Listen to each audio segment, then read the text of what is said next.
আসসালামু আলাইকুম রহমতুল্লাহ।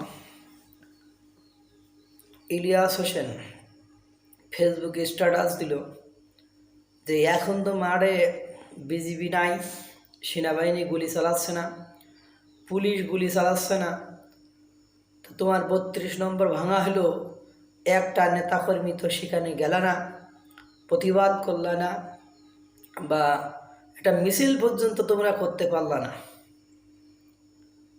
কালকেই ইলিয়াস এই স্ট্যাটাস দিয়েছিল এবং সে বঙ্গবন্ধুর মাজারকে, কবরকে গুড়িয়ে দিয়ে সেখানে জাতীয় কবরস্থান করে দেবে, যাতে 10 বছরে আর মানুষ না আসে না। কালকেই কথা বলেছিল।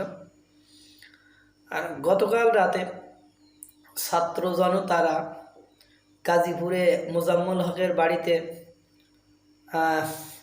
হামলা চালিয়ে ভাঙতে গিয়েছিল, লুটপাট করতে গিয়েছিল হয়তো, কারণ সারা বাংলাদেশে দেখাই গিয়েছে যে তারাই সব এমপি মন্ত্রীদের বাসায় হামলা করেছে এবং তাদের যে গুরু পিনাকি ভট্টাচার্য, ইলিয়াস হোসেন, জুলকার নাইন, এরা এটা স্বীকার করেছে এবং তাদের নির্দেশনায় এগুলো হয়েছে। যেমন রাজশাহীতে প্রকাশ্যে ছাত্রছাত্রীরা অপকর্ম করছে, সেটা দেখা গিয়েছে মানে সর্বত্র। এবং 32 নম্বরে যে হামলা হয়েছে, আক্রমণ হয়েছে, সেখানে সব ছাত্র জনতা, তাদের চেহারা তো স্পষ্ট দেখা গিয়েছে, বা ছাত্ররাই উপস্থিত ছিল এবং ছাত্ররা সমন্বয়ক স্ট্যাটাস দিয়েছে, হাসনাত দিয়েছে, উপদেষ্টাও স্ট্যাটাস দিয়েছে, হ্যাঁ, তারপরে মানে সার্জিস দিয়েছে, সার্জিস মানে যত মানে ওদের বড় বড় লিডার আছে সবাই তো দিয়েছে।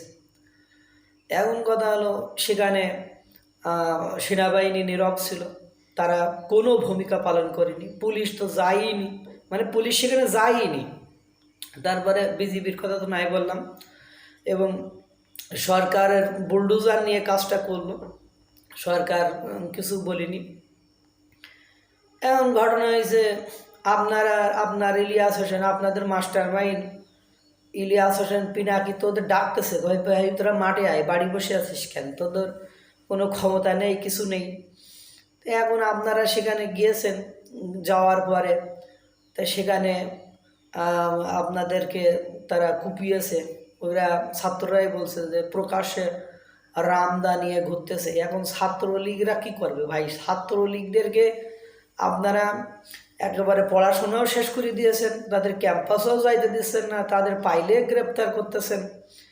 তারপরে তারা যে আদর্শ নিয়ে ঘরে, সে আদর্শ জলাঞ্জলি দিয়ে দিয়েছেন। তাহলে ওদের এখন কি আছে? ওদের এখন কি ভিক্ষা করে খাইব? খাবে না রে ভাই। আমি আপনাদেরকে আজ কদিন এই কথাই বলতেছি যে ভাই, মানে এত মানে অতিবার বাড়া ভালো নয়, যে আপনারা মনে হয় ক্রস করে ফেলতেছেন। কারণ কি জানেন, ইংলিশে একটা কথা আছে, নিউটনের সূত্র, to every action there is an equal to opposite reaction. মানে প্রত্যেক ক্রিয়ারই একটা বিপরীতমুখী প্রতিক্রিয়া আছে। আপনারা বুঝেও বুঝতেছেন না, আপনারা ভাবতেছেন যে প্রশাসন তো আমাদের কিছু বলতেছে না। তারপরে কালকের এই ঘটনায় আপনাদের 20 জনের বা 3 জনের আশা মানে অবস্থা খুব খারাপ, তারা মারা যেতেও পারে। আবার শুনতেছি একজন বলল 3 জন নাকি মেরে ফেলেছে। তারপরে আপনার মনে করেন, আপনারা বলতেছেন যে আমরা না থাকলে পুলিশই তো টিকেই থাকতো না, পুলিশের অস্তিত্ব ঠিক হয়ে শেষ হয়ে যেত।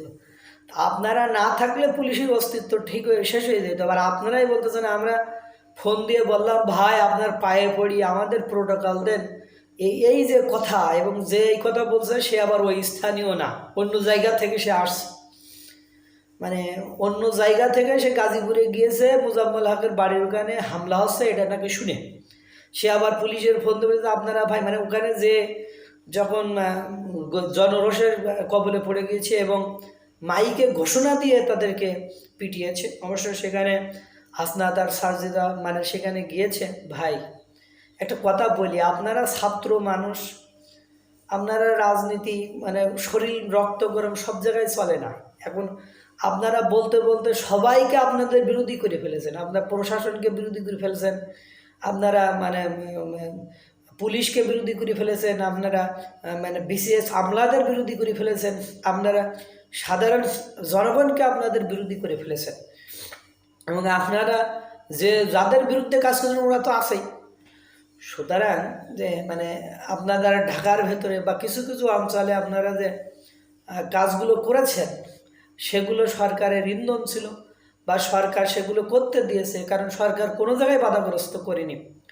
মানে আর্মিরা দাঁড়িয়েও দেখেছে যে আপনারা কি করছেন না করছেন। আপনারা সেনাবাহিনীকে সবাই ভয় পায়, সেই সেনাবাহিনীকে আপনারা 32 নম্বরে যাওয়ার পরে যাওয়ার সময় ভুয়া ভুয়া স্লোগান দিয়েছেন, তারপর ওখান থেকে তাড়িয়ে দিয়েছেন, ভুয়া ভুয়া স্লোগান দিয়ে তাড়িয়ে দিয়েছেন। তা আপনারা যেখানে সেনাবাহিনীকেই মূল্যায়ন করেন না, সেখানে পুলিশ আপনাদের কি করবে? কারণ আপনারা তো দেখি পুলিশ আপনাদের গায়ে হাত দিলে আপনারা বলেন আওয়ামী লীগের পুলিশ, আবার প্রোটেকশন না দিলেও আপনারা আওয়ামী লীগের পুলিশ কি আপনারা যা পেয়েছেন। যাই হোক, এখন ঘটনা হলো যে আপনাদের এই যে এবার শুরু হলো না, এবার দেখবেন সারা বাংলাদেশে আপনাদের বিরুদ্ধে এটা শুরু হবে। মানে আপনারা মনে করেন পুলিশকেও আপনারা আপনাদের শত্রু বানাই ফেলছেন। এখন পুলিশ সেনাবাহিনী এদেরকে নিয়ে বিশ্বমহল এখন একটা বিরূপ প্রতিক্রিয়া জানাচ্ছে যে এত বাংলাদেশে 5ই ফেব্রুয়ারি, 6ই ফেব্রুয়ারি এবং 7ই ফেব্রুয়ারি বাংলাদেশের এতগুলো ঘটনা ঘটলো, একটা স্থানে কি পুলিশ প্রোটেকশন দিল না? একটা স্থানে আর্মিরা সেখানে গেল না? তো এখন ঘটনা হলো পুলিশ আর্মি যদি ওদের বিরুদ্ধে বড় ধরনের অ্যাকশানে নেয়, সেটাও তো তাদের জন্য এখন বিপদ হয়ে গেছে। তো ভাই চলতেছিলেন এক ধরনের, আপনাদের ভালোভাবেই চলতেছিলেন যে ওরা বাইরে আছে ওদের মতো ওরা চলতেছিল, ওরা কোনো অকারেন্স মাইক ধর কাটাকাটি আপনাদের করতেছিল না। কিন্তু 5ই 6ই ফেব্রুয়ারি এই মানে পিনাকি, ইলিয়াস আর জুলকারনাইনের কথা শুনে আপনারা সারা বাংলাদেশে যে তাণ্ডব চালিয়েছেন, মানে আপনারা এখন ইউনূসের সম্মানটাও আপনারা এখন ধুলির সাথে মিশিয়ে দিয়েছেন। আপনার ডক্টর মোহাম্মদ ইউনূসের বিশ্বে আগে যে গ্রহণযোগ্যতা ছিল, এই 5, 6, 7 এই 3 তারিখের ঘটনার পরে ডক্টর মোহাম্মদ ইউনূস সাহেবের বিভিন্ন দূতাবাস থেকে তার বিরুদ্ধে মানে তার কাছে কৈফিয়ত চাওয়া আছে যে এই ঘটনা ঘটলো, সরকারের কি ভূমিকা ছিল, সরকার কি করেছে, এটা কিন্তু চাওয়া শুরু হয়েছে। অথচ আমাদের দেশের মিডিয়াগুলো যদি এগুলো বলে, তাহলে আপনারা আবার মিডিয়ার সাথে মানে রাগঝাল দেখান। আপনাদেরই কথা তো বিতর্কিত কথা। আপনারা বলছেন যে আমরা যদি পুলিশের প্রোটেকশন না দিই তাহলে পুলিশ টিকবে কি করি? পুলিশ তো থাকতেই পারবে না, আমরাই তো ওদের প্রোটেকশন দিয়ে রাখছি। আবার আপনারাই বলতেছেন আমরা বললাম যে ভাই তোদের পা ধরি আমাদের 3 জনকে মেরে ফেলছে, তোরা আইসে আমাদের প্রোটেকশন দে। তার মানেটা কি? আপনারা পুলিশ ছাড়াই তো পুলিশদেরকে ভুয়া ভুয়া স্লোগান দিয়ে, আর্মিদের ভুয়া ভুয়া স্লোগান দিয়ে 5, 6, 7ই ফেব্রুয়ারি সারা বাংলাদেশের তাণ্ডব চালিয়েছেন। সারা বাংলাদেশের সরকারি বুলডোজার দিয়ে সারা বাংলাদেশে ভাঙচুর চালিয়েছেন, অগ্নিসংযোগ করেছেন, লুটপাট করেছেন। এখন পুলিশ যখন যায়নি একটা স্থানে, ওরা যখন প্রতিরোধ গঠন করেছে, তখন আপনাদের অবস্থা কী হয়েছে দেখেছেন? এই জন্য বলি ভাই, সহিংসতা, ধ্বংসাত্মক কর্মকাণ্ড এগুলো কখনোই ঠিক নয়। সেটা আওয়ামী লীগ করুক, বিএনপি করুক, জামাত করুক, আর বিশেষ করে ছাত্রছাত্রী। কারণ যারা রাজনৈতিক দল তাদের মানে একদম বয়স্ক থেকে একদম জুনিয়র পর্যন্ত শক্তি আছে, কিন্তু আপনাদের কিন্তু সে শক্তি নাই। আপনারা আজকে সেনাবাহিনী, আজকে পুলিশ শুধু এই আপনাদের 5, 6, 7-এর মতো যেরকম হাত পা গুটিয়ে বসেছিল ওরকম হাত পা গুটিয়ে বসে থাকুক। আপনাদের অস্তিত্ব 1 সপ্তাহের মধ্যে দেখবেন অন্যরা নষ্ট করে দিয়েছে। আমার কথাগুলো শুনলে হয়তো বা আপনাদের খারাপ লাগে, মনে হতে পারে আমি একটা মহলের দিকে টানি। না রে ভাই, আমি কারোর দিকে টানি না। আমি এটা বোঝাতে চাই যে বাপের উপরেও বাপ থাকে। হ্যাঁ, মানে ক্ষমতা অপব্যবহার করলে এর ফলটা ভোগ করতে হয়। এই যে কালকে 20 জনের কুপিয়েছে, আপনারাই বলছেন রামদা নিয়ে ঘুরেছে, কুপিয়েছে। আপনি যখন একজনের দেয়ালে পিঠ ঠেকাই দিবেন, একজনকে যখন নিষ্পেষিত করে ফেলবেন, তখন সে বাঁচার জন্য ওই কালমার্সের শ্রেণী সংগ্রাম তাদের, ওর যখন দেয়ালে পিঠবে ও তখন সামনের দিকে ধাক্কা দেবে। আর বুর্জোয়া শ্রেণী, পুঁজিবাদ শ্রেণী অর্থাৎ মালিক শ্রেণীর লোক থাকে অল্প, শ্রমিকরা যখন সামনের দিকে আগানো শুরু করে তখন পিষ্ট হয়ে মারা যায়। এই জন্য বলবো ভাই, আপনারা যা শুরু করেছেন সেটা অনেকেই প্রতিবাদ করছে না, অনেকেই বলছে না, কারণ তারা বেনিফিশিয়ারি। মানে শেখ হাসিনাকে ভুল করলে অনেকেই বলতো না, কারণ তারা প্রফিট নিত, তারা মোরা ভুক্ত মানে ওখান থেকে সুবিধা নিত। এখন ঘটনা হয়েছে আপনারাও ঠিক ওই একই কাজ করতেছেন, কোনো পার্থক্য নেই, শুধু আপনাদেরও ওর মতো কেউ বলতেছে না। বললে তো আপনারা গলা টিপি ধরতেছেন, প্রশাসনদের তুলে নেওয়ার চেষ্টা করতেছেন, হুমকি ধামকি দিচ্ছেন।